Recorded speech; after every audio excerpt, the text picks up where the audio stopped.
So dear friends, first of all, I want to say one thing. So this is my Facebook profile. If I go a little bit down on the page, now see here, Digital Creator. So this is the profile page for my profile. And if you want to have your own profile page like this, follow some very simple steps that I'm showing here in this video. So let's get started. First, open your Facebook profile.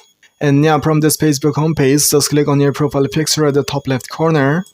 In this middle section, click on the three dot icon. Now scroll down a little bit.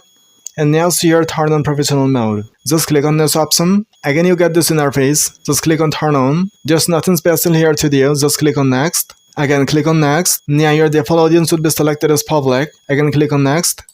Now click on confirm. Again, click on next. Again, nothing to do here. Just keep clicking on the next button at the bottom.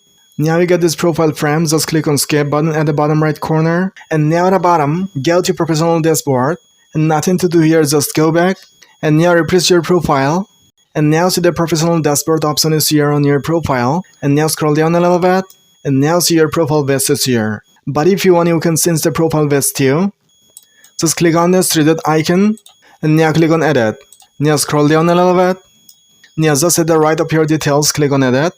Now click on this pen icon. And now you will see a lot of profile pages or profile categories. Now select the respective category or page that you want to keep for your profile. That's it. And after selecting your profile page, just click on save at the bottom. Again, click on save button at the bottom. And now your profile page is changed. So this is how you can have your Facebook profile page on your profile. If you found the video a little bit helpful, then hit a like. And if anyone wants more this kind of helpful and informative videos, then do subscribe to the channel right now. So see you soon in the next video with another helpful content like this. Till then, thank you. Bye-bye.